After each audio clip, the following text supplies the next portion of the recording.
Hello बच्चों, आइए इस प्रश्न को देखते हैं। निम्न में से कौन सी जोड़ी सुमेलित है? विकल्प ए राइजोबियम फलीदार पौधों की जड़ों का परजीवी, विकल्प बी माइकोराइजा मृदा से खनिज अवशोषित करना, विकल्प सी यीस्ट बायोगैस का उत्पादन या विकल्प डी एजोस्पाइरिलम सहजीवी नाइट्रोजन स्थिरीकरण बैक्टीरिया। इस प्रश्न की जो मुख्य अवधारणा वह है माइकोराइजा। माइकोराइजा शब्द यह दो अलग अलग शब्दों से मिलकर बना है, जिसमें माइको शब्द जो है यह फंजाई या कवक को प्रदर्शित करता है तथा राइजा शब्द यहाँ पर जड़ के लिए प्रयुक्त हुआ है। यह कवक व उच्च पादपों की जड़ों के बीच का सहजीवी संबंध होता है।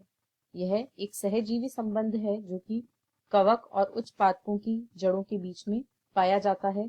यह बहुत उपयोगी संबंध होता है क्योंकि यह पादपों को मृदा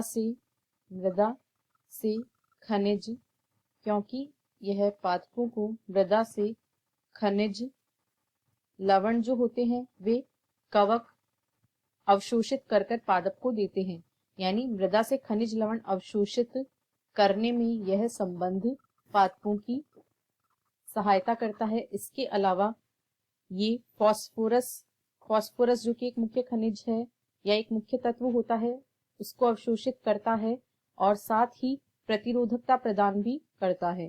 कई रोगजनकों के प्रति प्रतिरोधकता भी इसके द्वारा प्रदान की जाती है। अब यदि हम विकल्पों को देखें तो विकल्प ए में दिया गया है राइजोबियम। यह फलीदार पौधों की जड़ों का परजीवी नहीं होता है, बल्कि यह फलीदार पौधों में एक नाइट्रोजन स्थिरीकारी जीवाणु होता है। यह परजीवी नहीं होता है, बल्कि यह पादप के लिए नाइट्रोजन को स्थिर करता है। बी में कहा गया है माइकोराइजा, यह सही है, मृदा से खनिज अवशोषित करता है। सी में कहा गया है यीस्ट बायोगैस का उत्पादन, यह गलत है।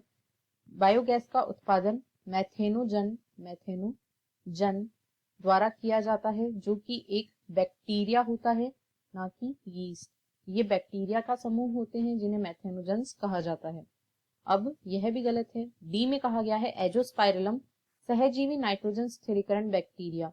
यह सहजीवी नहीं होता है, बल्कि यह मुक्त जीवी नाइट्रोजन स्थिरीकारी सूक्ष्मजीव है। यानी ए, सी व डी तीनों गलत हैं, अतः बी इस प्रश्न का सही उत्तर है।